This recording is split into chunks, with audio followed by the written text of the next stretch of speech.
Hey friends, இந்த வீடியோவில் நம்ம ஒரு பயனுள்ள தகவல் பற்றி பார்க்கலாங்க. அதாவது ஒரு பிஎஃப் அக்கௌண்ட்லேருந்து இன்னொரு பிஎஃப் அக்கௌண்ட்டுக்கு எப்படி நம்மளுடைய அமௌண்ட்டை ட்ரான்ஸ்ஃபர் பண்ணுறது அப்படிங்கிற இன்ஃபர்மேஷன் தான் இந்த வீடியோவில் பார்க்க போகிறோம். ஸோ நம்ம சொல்லும்போது இது ஒரு ஸ்டெப்பாக தான் இருக்கும். அதே மாதிரி ப்ராசஸும் பார்த்திங்கன்னா சிம்பிளாக தான் இருக்கும். ஆனால் இந்த பிஎஃப் அமௌண்ட் ட்ரான்ஸ்ஃபர் பண்ணுறதுல நம்ம நிறைய விஷயம் வந்து கவனிக்க வேண்டியதாக இருக்குது. நம்ம தப்பாக எதுவும் ப்ராசஸ் பண்ணிட்டோம் அப்படின்னா அதுக்கப்புறம் கரெக்ஷன் பண்ணுறது ரொம்பவே சிக்கலாக இருக்கும், ரொம்பவே கஷ்டமாக இருக்கும். அதாவது இப்போ நம்ம பிஎஃப் அமௌண்ட் எதுக்காக வந்து ஒரு அக்கௌண்ட்லேருந்து இன்னொரு அக்கௌண்ட் ட்ரான்ஸ்ஃபர் பண்ணணும் அப்படின்னா, இப்போ நீங்கள் ஒரு 2, 3 கம்பெனியில் வேலை செய்கிறீங்க. ஃபஸ்ட்டு ஒரு கம்பெனியில் வேலை பார்க்குறீங்க. அதுக்கப்புறம் அந்த கம்பெனிலேருந்து ரிசைன் பண்ணிட்டு மறுபடியும் 2வது கம்பெனிக்கு போகிறீங்க அப்படின்னா, உங்களுக்கு புதுசாக இன்னொரு பிஎஃப் அக்கௌண்ட் க்ரியேட் பண்ணுவாங்க. ஸோ அப்படி க்ரியேட் பண்ணும்போது ஃபஸ்ட்டு பிஎஃப் அக்கௌண்ட்டில் இருக்கக்கூடிய அமௌண்ட்டை நீங்கள் அடுத்த ஒரு பிஎஃப் அக்கௌண்ட்டு 2வது பிஎஃப் அக்கௌண்ட்டுக்கு நீங்கள் ட்ரான்ஸ்ஃபர் பண்ணிடணும். உடனே பண்ணிடணும். அப்படி பண்ணால் விட்டோம் அப்படின்னா 2வது கம்பெனியில் நீங்கள் வேலை பார்த்துட்டு ரிசைன் பண்ணதுக்கப்புறமா சப்போஸ் ஃபுல் பிஎஃப் அமௌண்ட்டு நீங்கள் வித்ட்ராவல் பண்ணுறீங்க, ஃபார்ம் 19 வந்து அப்ளை பண்ணி நீங்கள் வித்ட்ராவல் பண்ணுறீங்க அப்படிங்கிற பட்சத்தில் நீங்கள் பிஎஃப் அமௌண்ட் வித்ட்ராவல் அப்ளை பண்ணும்போது 2வது பிஎஃப் அக்கௌண்ட்டில் இருக்க அமௌண்ட்டு மட்டும் தான் உங்களுக்கு வித்ட்ராவல் ஆகும். சம்டைம்ஸ் என்ன பண்ணுவாங்கன்னா, நீங்கள் அப்ளிகேஷன் ஃபார்ம் சப்மிட் பண்ணோன்னே இபிஎஃப்ஓ சைட்லேருந்து வெரிஃபை பண்ணிவிட்டு, இல்லை நீங்கள் வந்து ஃபஸ்ட்டு பிஎஃப் அக்கௌண்ட்டு 2வது பிஎஃப் அக்கௌண்ட்டுக்கு வந்து அமௌண்ட் ட்ரான்ஸ்ஃபர் பண்ணிவிட்டு அதுக்கப்புறம் அப்ளை பண்ணுங்கள் அப்படின்னு ஒரு சில பேர் கமெண்ட்டில் சொல்லுவாங்க. ஆனால் ஒரு சில பேர் அதை சரியாக பார்க்கல அப்படிங்கிற பட்சத்தில் உங்களுக்கு ஆட்டோமேட்டிக்காக பணம் வந்து வித்ட்ராவல் ஆயிரும். ஆனால் 2வது பிஎஃப் அக்கௌண்ட்டில் இருக்கக்கூடிய பணம் மட்டும்தான் வரும். ஃபஸ்ட்டு பிஎஃப் அக்கௌண்ட்டில் இருக்கிறது வராது. ஸோ அதனால் கண்டிப்பாக ஒவ்வொரு டைமும் நீங்கள் கம்பெனி மாறும்போது சரி, அல்லது ஒரே கம்பெனியில் உங்களுக்கு வேறு பிஎஃப் அக்கௌண்ட் இருந்தாலும் சரி, நீங்கள் என்ன பண்ணணும்னா உடனே வந்து பிஎஃப் அமௌண்ட்டை ட்ரான்ஸ்ஃபர் பண்ணிக்கணும். இன்னொரு விஷயம் என்னென்னா, நீங்கள் இந்த மாதிரி பிஎஃப் அக்கௌண்ட் வந்து ட்ரான்ஸ்ஃபர் பண்ணும்போது உங்களுடைய சர்வீஸ் இயர்ஸ் ஆனது அடுத்த ஒரு பிஎஃப் அக்கௌண்ட்டுக்கு ஆட்டோமேட்டிக்காக ட்ரான்ஸ்ஃபர் ஆயிரும். ஸோ இந்த மாதிரி நீங்கள் பிஎஃப் அமௌண்ட்டு ட்ரான்ஸ்ஃபர் பண்ணாமல் விட்டிங்கன்னா வச்சுக்கோங்களேன், அந்த சர்வீஸ் இயர்ஸு ட்ரான்ஸ்ஃபர் ஆகாது. சப்போஸ் நீங்கள் பென்ஷன் அமௌண்ட் வித்ட்ராவல் பண்ணுறீங்க அல்லது மந்த்லி பென்ஷனுக்கு அப்ளை பண்ணுறீங்க அப்படிங்கும்போது உங்களுக்கு கம்மியான தொகை தான் கிடைக்கும். ஸோ இந்த 2 காரணங்களுக்காக கண்டிப்பாக நீங்கள் ஒவ்வொரு டைமும் பிஎஃப் அக்கௌண்ட்டை ட்ரான்ஸ்ஃபர் வந்து பண்ணணும். சரி, இப்போ நான் வந்து பிஎஃப் அமௌண்ட்டை எப்படி ட்ரான்ஸ்ஃபர் பண்ணுறது அப்படின்னு சொல்ல போகிறேன். அதுக்கு முன்னாடி நீங்கள் பிஎஃப் அக்கௌண்ட்டு ட்ரான்ஸ்ஃபர் பண்ணுறதுக்கு முன்னாடி நீங்கள் சரிபார்க்க வேண்டிய விஷயங்கள் என்ன அப்படின்னு பார்க்கலாம். ஃபஸ்ட்டு உங்களுடைய யூஎன் போர்ட்டல் லாகின் பண்ணிக்கோங்க. பண்ணதுக்கப்புறமா சர்வீஸ் ஹிஸ்ட்ரி வந்து போய்க்கோங்க. இந்த வியூ அப்படிங்கிற ஆப்ஷன் கிளிக் பண்ணிட்டு சர்வீஸ் ஹிஸ்ட்ரி கிளிக் பண்ணணும். அதுக்கு முன்னாடி சின்ன ஒரு இன்ஃபர்மேஷன், அதாவது இப்போது புதுசாக இந்த இபிஎஃப்ஓனுடைய அந்த மெம்பர் போர்ட்டல் பார்த்திங்கன்னா நிறையா அப்கிரேட் பண்ணி வச்சுருக்கிறாங்க. ஸோ அந்த தீம் கலர்ஸ் நீங்கள் பார்க்கும்போதே தெரியும், ரொம்ப வந்து ஈஸியாக இருக்குது, ரொம்ப அட்ராக்டிவாகவும் இந்த ஒரு வெப்சைட் வந்து பண்ணியிருக்கிறாங்க. இன்டர்ஃபேஸ் வந்து புதுசாக மாற்றிருக்கிறாங்க. ஸோ நீங்களும் வந்து லாகின் பண்ணி செக் பண்ணி பாருங்கள். இப்போது ஃபஸ்ட்டு வியூவில் போய்ட்டு சர்வீஸ் ஹிஸ்ட்ரி அப்படிங்கிற ஆப்ஷனை கிளிக் பண்ணிக்கோங்க. அது கிளிக் பண்ணதும் நீங்கள் எத்தனை கம்பெனியில் வேலை பார்த்தீங்களோ அந்த கம்பெனியினுடைய details, first member ID, company name, establishment ID, date of joining, date of exit இதெல்லாமே கொடுத்துருப்பாங்க. இப்போ உதாரணத்துக்கு நான் வந்து இப்போ ரெண்டாவதாக இருக்குது பார்த்தீங்களா. ஸோ இந்த பிஎஃப் அக்கௌண்ட்டில் இருக்கக்கூடிய அமௌண்ட்டை நான் அப்படியே ஃபஸ்ட்டு பிஎஃப் அக்கௌண்ட்டுக்கு நான் ட்ரான்ஸ்ஃபர் பண்ண போகிறேன். அப்படி ட்ரான்ஸ்ஃபர் பண்ணும்போது நம்ம முதல்ல கவனிக்க வேண்டிய விஷயம், டேட் ஆஃப் எக்ஸிட் டிஓஇ, அதுக்கப்புறம் டிஓஇ இபிஎஸ், இது 2ம் அப்டேட் ஆகியிருக்கா அப்படிங்கிறத செக் பண்ணணும். So date of exit of EPF, date of exit of EPS 2 வந்து அப்டேட் ஆகிருக்கணும். சப்போஸ் இதில் வந்து டேட் இல்லை, நாட் அவைலபிள் அப்படின்னு இருந்ததுன்னா உங்களால் ட்ரான்ஸ்ஃபர் வந்து பண்ண முடியாது.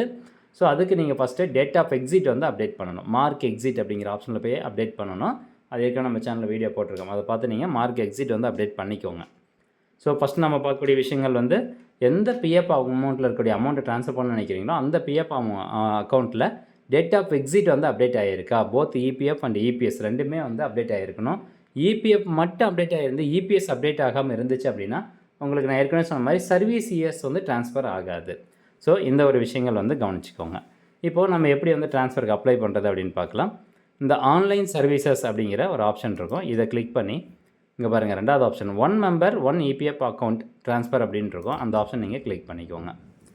அது கொடுத்தோடனே ஃபஸ்ட்டு இன்ஸ்ட்ரக்ஷன்ஸ் அப்படிங்கிறது ஒன்று ஓப்பன் ஆகும். அந்த இன்ஸ்ட்ரக்ஷன் நான் உங்களுக்கு சொல்லிடுறேன். ஸோ இந்த ஆன்லைன் மூலமாக ட்ரான்ஸ்ஃபர் பண்ணணும் அப்படின்னா கண்டிப்பாக உங்களுடைய பிஎஃப் அக்கௌண்ட்டில் கேஒய்சி டீட்டெயில்ஸ் அப்டேட் ஆகிருக்கணும். உங்களுடைய யூஎன் அக்கௌண்ட்டில் கேஒய்சி டீட்டெயில்ஸ் அப்டேட் ஆகிருக்கணும். ஒரு ட்ரான்ஸ்ஃபர் ரிக்வஸ்ட்டு மட்டும்தான் ப்ரீவியஸ் மெம்பர் ஐடியிலேருந்து அக்செப்ட் பண்ணிக்குவாங்க. அதே மாதிரி உங்களுடைய பர்சனல் இன்ஃபர்மேஷன், அதாவது இந்த யூஎன் அக்கௌண்ட்டில் இருக்கக்கூடிய டீட்டெயில்ஸ் வந்து அந்த பிஎஃப் அக்கௌண்ட்டில் இருக்கக்கூடிய டீட்டெயில்ஸ் கூட மேட்ச் ஆகணும். அப்போ தான் வந்து ட்ரான்ஸ்ஃபர் ஆகும். இதுக்கு முன்னாடிலாம் பார்த்தீங்கன்னா எம்ப்ளாயர் நம்ம வந்து இந்த ஃபார்ம் சப்மிட் பண்ணோன்னே கம்பெனி தரப்புலேருந்து அப்ரூவ் கொடுத்தா மட்டும் தான் பிஎஃப் அக்கௌண்ட் வந்து ட்ரான்ஸ்ஃபர் ஆகும். இப்போ அந்த மாதிரிலாம் கிடையாது. எம்ப்ளாயர்னுடைய அப்ரூவலே தேவை கிடையாது. ஏற்கனவே அது போன வருஷம் முன்னாடியே வந்து கொண்டு வந்துட்டாங்க. உங்களுக்கு சொல்லலாம்னு நினச்சேன், அதனால தான் இந்த இன்ஃபர்மேஷன். பர்சனல் இன்ஃபர்மேஷன் செக் பண்ணி பார்த்துக்கோங்க. அதே மாதிரி கீழே பார்த்தீங்கன்னா, இப்போ நீங்கள் ட்ரான்ஸ்ஃபர் பண்ணிங்கன்னா எந்த கம்பெனி, எந்த பிஎஃப் அக்கௌண்ட்டுக்கு அந்த பணம் வந்து சேரும் அப்படிங்கிறதுக்கான விவரம் கொடுத்துருக்காங்க. Details of present account into which transfer will be affected அப்படின்னு இருக்கும். ஸோ இப்போ நீங்கள் ட்ரான்ஸ்ஃபர் பண்ணக்கூடிய அந்த பிஎஃப் அக்கௌண்ட்டில் இருக்கக்கூடிய அமௌண்ட்டு எந்த பிஎஃப் அக்கௌண்ட்டுக்கு வரும், அந்த பிஎஃப் அக்கௌண்ட் நம்பர் வந்து கொடுத்துருப்பாங்க. அடுத்தபடியாக கீழே அப்படியே ஸ்க்ரோல் டவுன் பண்ணிட்டாங்க. இங்கே பாருங்கள், select details of previous account. எந்த பிஎஃப் அக்கௌண்ட்டில் இருக்கக்கூடிய அமௌண்ட்டை ட்ரான்ஸ்ஃபர் பண்ணணும்னு நினைக்கிறீங்களோ அந்த பிஎஃப் அக்கௌண்ட்டை இந்த பாக்ஸில் மெம்பர் ஐடி வந்து இதில் என்ட்ரு பண்ணுங்கள். Okay, once member ID entry பண்ணதுக்கப்புறம் கெட் டீட்டெயில்ஸ் அப்படிங்கிற ஆப்ஷனை கிளிக் பண்ணணும். அதுக்கு கொடுத்தோன்னே நீங்கள் கொடுத்த டீட்டெயில்ஸ் கரெக்டாக இருந்ததுன்னா கீழே மெம்பர் நேமு, அதுக்கப்புறம் இதுலேயே வந்து காமிப்பாங்க டேட் ஆஃப் எக்ஸிட்லாம் அப்டேட் ஆகிருக்கு அப்படிங்கிறது. நெக்ஸ்ட் இங்கே பாருங்கள், சப்மிட் டு அப்படிங்கிறதுல எம்ப்ளாயர் நாட் ரிக்வயர்ட் அப்படின்னு வந்துருச்சு. ஸோ எம்ப்ளாயர்னுடைய அப்ரூவல் நம்மளுக்கு தேவை கிடையாது. ஜஸ்ட்டு இந்த டீட்டெயில்ஸ் எல்லாம் சரியாக இருக்கான்னு பார்த்துட்டு இந்த பாக்ஸை செலக்ட் பண்ணிவிட்டு அப்படியே கீழே வாங்க. கீழே வந்தோடனே அத்தன்டிகேட் ஓடிபி அண்ட் சப்மிட் அப்படின்னு இருக்கும். எகெயின் ஒரு டிக்ளரேஷன் இருக்குது, ஆதார் ஓடிபி வரும். அதை செலக்ட் பண்ணி விட்டுட்டு கெட் ஓடிபி அப்படிங்கிற ஆப்ஷனை கிளிக் பண்ணுங்கள். அது கொடுத்ததும் உங்களுடைய ஆதாரில் பதிவான அந்த மொபைல் நம்பருக்கு ஒரு ஓடிபி வரும். அந்த ஓடிபியை இந்த என்டர் ஓடிபி அப்படிங்கிற இந்த பாக்ஸில் டைப் பண்ணிவிட்டு சப்மிட் அப்படிங்கிறத கிளிக் பண்ணணும். ஸோ ஒன்ஸ் நீங்கள் சப்மிட் ஆப்ஷன் கிளிக் பண்ணோன்னே இந்த மாதிரி ஒரு பேஜ் வந்துடும். ட்ரான்ஸ்ஃபர் கிளைம் ஸ்டேட்டஸ் அப்படிங்கிற பேஜில் ட்ராக்கிங் ஐடி கொடுத்துருப்பாங்க. ப்ரீவியஸ் அக்கௌண்ட் நம்பர், எந்த அக்கௌண்ட் நம்பர்லேருந்து எந்த அக்கௌண்ட் நம்பருக்கு உங்களுக்கு அந்த அமௌண்ட் ட்ரான்ஸ்ஃபர் ஆக போகுது. அட்டஸ்டேஷன் வந்து தேவை கிடையாது. சப்போஸ் உங்களுக்கு ஃபார்ம் 13 வேணும்னா இந்த டவுன்லோட் ஐக்கான் கிளிக் பண்ணி இந்த ஃபார்ம் 13 டவுன்லோட் பண்ணி நீங்கள் வச்சுக்கலாம். ஸோ இவ்வளோ தான் ப்ராசஸ் அப்ளை பண்ணுறதுல. பட் நம்ம வீடியோ ஸ்டார்டிங்கில் சொன்ன மாதிரி டேட் ஆஃப் எக்ஸிட்லாம் அப்டேட் ஆகிருக்கா, அதே மாதிரி கேஒய்சி டீட்டெயில்ஸு, பர்சனல் இன்ஃபர்மேஷன் எல்லாமே கரெக்டாக இருக்கா, இது எல்லாமே வெரிஃபை பண்ணி பார்த்துட்டு அதுக்கப்புறமா நீங்கள் ட்ரான்ஸ்ஃபர் வந்து இனிஷியேட் பண்ணிடுங்க.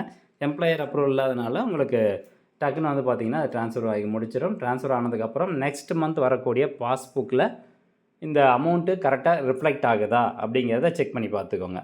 ஏற்கனவே இந்த பிஎஃப் அக்கௌண்ட்டில் எவ்வளோ அமௌண்ட் இருந்ததோ அந்த அமௌண்ட்டு எம்ப்ளாயி அமௌண்ட்டு, அதுக்கப்புறம் எம்ப்ளாயர் அமௌண்ட்டு, இது ரெண்டும் பார்த்திங்கன்னா கரண்ட்டாக இருக்கக்கூடிய அந்த பிஎஃப் அக்கௌண்ட் ட்ரான்ஸ்ஃபர் ஆகும். நிறைய பேர் கேட்கக்கூடிய சந்தேகம், எனக்கு பென்ஷன் அமௌண்ட் ட்ரான்ஸ்ஃபர் ஆகலை அப்படின்னு. பென்ஷன் அமௌண்ட்டு ட்ரான்ஸ்ஃபர் ஆகாது. பென்ஷன் அமௌண்ட் ட்ரான்ஸ்ஃபருக்கு பதிலாக உங்களுடைய சர்வீஸ் இயர்ஸ் மட்டும் தான் ட்ரான்ஸ்ஃபர் ஆகும். ஏன்னா பென்ஷன் அமௌண்ட்டு நம்மளுக்கு கைக்கு கிடைக்கும் போது அது மந்த்லி பென்ஷனாக இருக்கட்டும், இல்லை ஃபுல் பென்ஷன் வித்ட்ராவலாக இருக்கட்டும், எதுவாக இருந்தாலும் கடைசியாக நீங்கள் என்ன பென்ஷன் அமௌண்ட் வாங்கிட்டு இருந்தீங்களோ அதை பொறுத்து தான் உங்களுக்கு பென்ஷன் அமௌண்ட் கொடுப்பாங்க. ஸோ அதனால் பென்ஷன் அமௌண்ட் வந்து அப்படியே தான் உங்களுக்கு இருக்கும். பழைய பாஸ்புக்கில் ஒன்லி இபிஎஃப் அமௌண்ட்டு, அதுக்கப்புறம் எம்ப்ளாயர் ஷேர் இது ரெண்டு மட்டும் தான் 00 இருக்கும். பென்ஷன் அமௌண்ட் அப்படியே தான் இருக்கும். அது ட்ரான்ஸ்ஃபர் ஆகாது. சர்வீஸ் இயர்ஸ் மட்டும் தான் ட்ரான்ஸ்ஃபர் ஆகும். ஸோ ஃப்ரெண்ட்ஸ், கண்டிப்பாக அந்த தகவல் உங்களுக்கு பயனுள்ளதாக இருக்கும் அப்படின்னு நினைக்கிறேன்.